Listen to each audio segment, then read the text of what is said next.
Não, bicho, todo mundo vai perceber que eu tô só imitando, pô. Pô, ia ficar bom, ninguém ia perceber não, pô. Tava da hora, pô. Tá uma merda.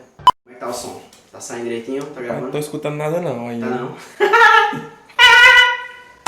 Vamos lá. Você gosta de fazer cena? Gosta de criar a treta e depois ficar com a cara mais lisa fingindo que não foi você? Fila na prova e quando o professor olha, faz aquela cara de santo, estudioso, dedicado, tão bem que podia até ganhar um Oscar?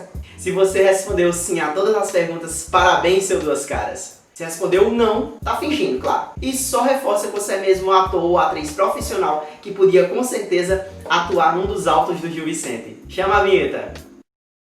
Bem-vindos, sobrinhos e sobrinhas! Como nosso vídeo anterior superou a meta de likes, vamos dar prosseguimento ao nosso curso. Hoje nós vamos falar sobre uma escola literária que, dentro da literatura em língua portuguesa, tem tudo a ver com teatralidade, o humanismo.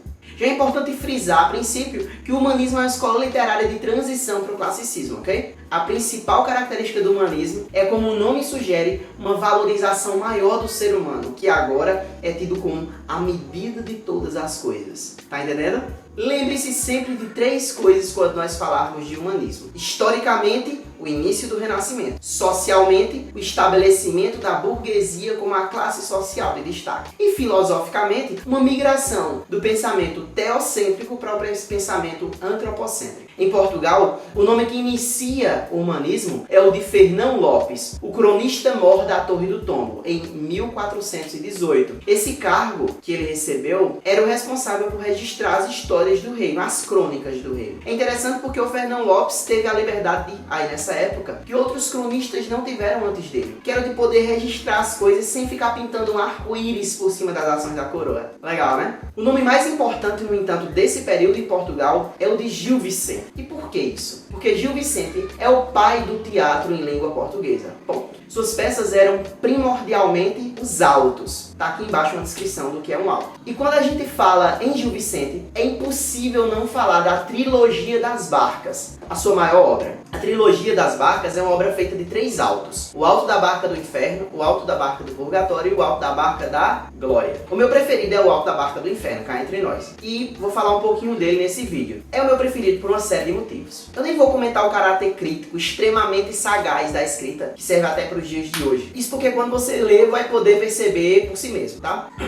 Também não vou me aprofundar muito aqui sobre a importância histórica do auto, porque quando você der uma passada lá e der uma olhadinha, você, pensando essa obra em termos de século XV, vai conseguir entender como que, sendo apresentado na corte, isso era uma obra bem ácida para os padrões. O Alto da Barca do Inferno é uma peça que se dá em um ancoradouro, onde há uma barca para o céu, capitaneada pelo anjo, e uma barca para o inferno, capitaneada, claro, por um diabo. A história acontece com várias pessoas que representam as diversas classes sociais da época, chegando a esse ancoradouro da pós-vida e tendo que embarcar em uma dessas barcas. O Gil Vicente, nas interações entre os personagens, vai dando pra gente a oportunidade de observar as classes sociais e qual a retribuição que elas recebem desse outro lado. Além dos dois condutores que eu já mencionei, existem mais 16 personagens que aparecem nessa história, tá? Vou listar aqui do lado. O fidalgo e seu ajudante, o onzeneiro, o parvo, o sapateiro, o frade, com sua amante, a alcoviteira, o judeu, o corregedor e o procurador, o enforcado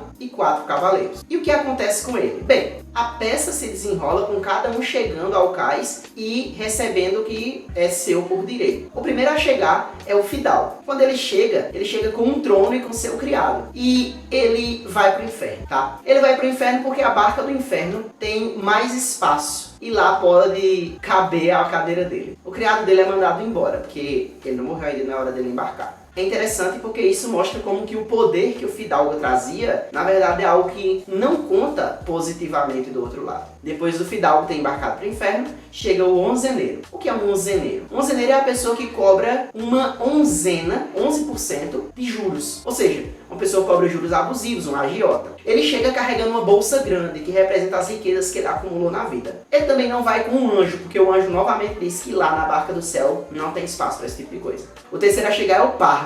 Parvo tem esse nome Porque ele é parvo. Parvo quer dizer tolo, leso, besta. Ele é, na verdade, um personagem que não traz nada consigo. Porque tudo que ele fez em vida foi por ser bobo, foi por ser tolo, foi por ser leso, foi sem maldade. Ele é quem mais xinga, é quem mais faz resenha na história, justamente porque, por ser leso, ele não tem filtros. Fala o que vem na cabeça, ele é muito espontâneo. E ele me dá um pouco de esperança de que nós, que somos lesos, podemos ser salvos do outro lado. Depois dele, entra o sapateiro. O sapateiro é um artesão e representa essa classe burguesa da época que eu falei. Ele entra em cena com seus itens de trabalho, um avental e umas formas de sapato. Ele ainda tenta argumentar que se confessou e que por ter se confessado deve ir para o céu. E aí o diabo expõe como que ele viveu uma vida enganando os clientes, apesar de ter se confessado. Ele também tenta dizer que ouviu muita missa. E o diabo também argumenta que ouve missa, mas roubar é o caminho para o inferno. Eu acho muito legal porque hoje em dia a gente tem um monte de adolescentes se achando o máximo por apontar essas incoerências entre praticar a religião e ser um desgraçado. E, bem, isso já era um tema lá no século XVI. E eu fico, quando vejo isso, pensando, meu Deus do céu, tá, você é muito moderno, você só tá atrasado 5 séculos. Enfim.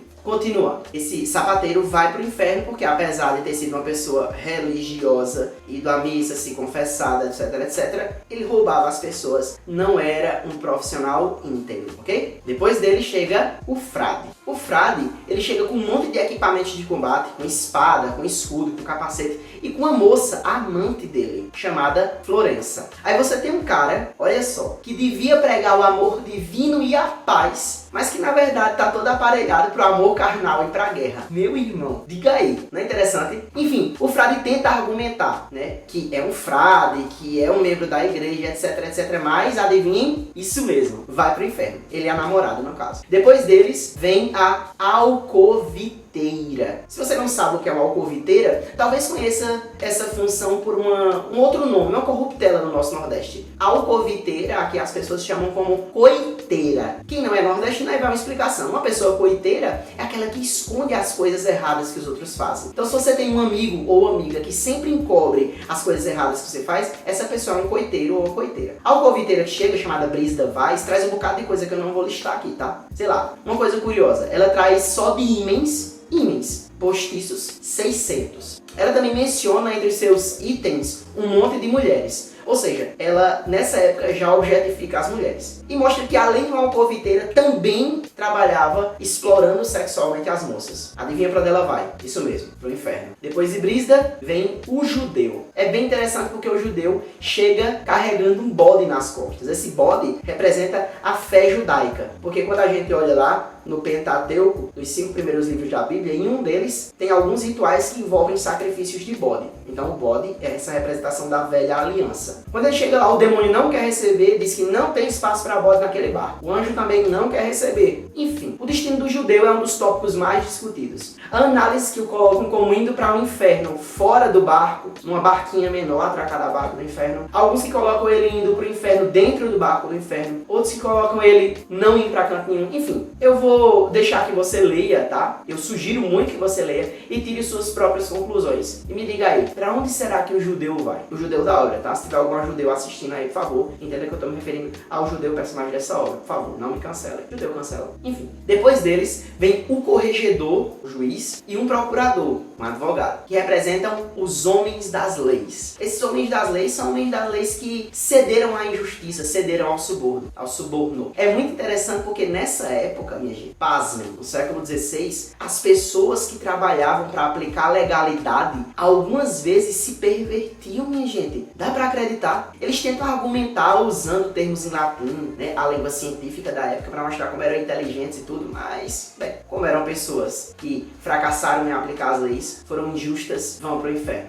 Destaque na parte em que eles estão conversando com o anjo em latim, todos intelectuais, o Parvo Joanes fica fazendo piada e tentando falar latim também pelo meio, é muito resenha. Depois desses homens que aplicam as leis, ou que deveriam aplicá-las de maneira certa, né, vem um homem que sofreu a aplicação delas, um enforcado. Ele já diz ao diabo quando chega que por ter morrido de maneira cruel, estava com os pecados pagos e que portanto era santo, tinha que ir pro céu. E aí o diabo explica pra ele que, na verdade, ele se confiou muito nisso e não levou a sério, não se arrependeu verdadeiramente dos seus pecados. E que, já que ele acreditava que só a execução era suficiente para expiar os pecados, não se arrependeu, tem que ir pro inferno. Deu pra entender? Não é como se morre na concepção do Gil Vicente, é como que a pessoa morre, o coração da pessoa. não o método. O enforcado não estava nem aí para se arrepender, porque na cabeça dele a matemática estava muito clara. Pecados mais execução igual a céu. Enfim, ele não soube calcular, estava errado, foi pro inferno. E por fim, chegam os últimos personagens, 4 cavaleiros. Eles têm menos falas, tá? São os últimos que chegam. Eles são cavaleiros que morreram na luta contra os mouros, contra os muçulmanos. São na peça pessoas que sacrificaram a sua vida para defender aquilo que o Gil Vicente considera a fé verdadeira, a fé católica. Eles fazem uma cantiga assim que entram no palco, que quebra a quarta parede e fala com as pessoas que estão ali assistindo, que eram fidalgos, membros da lei, membros do clero, né? Dizendo para essas pessoas lembrarem que depois da morte, todo mundo vai se encontrar naquele cais que foi retratado ali e que vai ter que embarcar ou para o inferno ou para a glória, conforme o que fez em vida. Bom, os cavaleiros vão para o céu e a história acaba. Agora, pense um pouco. Por que uma obra tão carregada de religiosidade assim pode ser considerada uma obra humanista? Quando você lê, eu espero que você leia, vai perceber que a ideia da retribuição que permeia a obra é, na verdade, um pano de fundo para expor uma série de questões humanas e sociais. Você tem nesse alto uma obra que deve ser apresentada no palácio, mostrando que quase todo mundo que está ali assistindo está encaminhado para o inferno. Além disso, o Gil Vicente vincula a ideia de danação eterna unicamente às ações humanas, nada mais. Não tem demônio possuindo, não tem influência, não tem nada. Tem seres humanos que são bons ou que são podres e que nessa peça recebem a retribuição como devem receber. Ou seja, a gente até pode ter um grande mecanismo do universo que traga a retribuição, mas a manivela toda que gira essa mega máquina está bem aqui. E somos nós, os seres humanos, que giramos ela. Ou seja, a pessoa recebeu coisas ruins porque fez por onde. Por isso, inclusive, que eu sou ruim com algumas pessoas e não tenho nenhum peso na consciência. Porque eu tô sendo ruim pra elas, porque elas merecem. Eu sou só um instrumento do karma. Obrigado. E, gente, por hoje é só. Vamos recapitular? O humanismo é um momento de transição entre o trovadorismo e o classicismo. Ele traz uma concepção mais antropocêntrica do mundo. Em língua portuguesa, o maior nome é do dramaturgo Gil Vicente. Tem como obra maior a trilogia das barcas. Hoje o tio deu um apanhado geral para vocês da primeira parte dessa trilogia, O Alto da Barca do Inferno. Eu vou deixar aqui na descrição um link para você baixar esse livro. Ele é bem curtinho, eu sugiro demais que você leia. Espero que tenha gostado do vídeo de hoje. Se gostou, curta. Se quiser, inscreva-se, ative as notificações e tudo mais. Novamente, é só uma sugestão. Eu não sou mendigo de likes, né? Mas se você não curtir, compartilhar, se inscrever e ativar notificações, você não estará sendo caridoso. E no dia da barca, com certeza vai pro inferno, ok?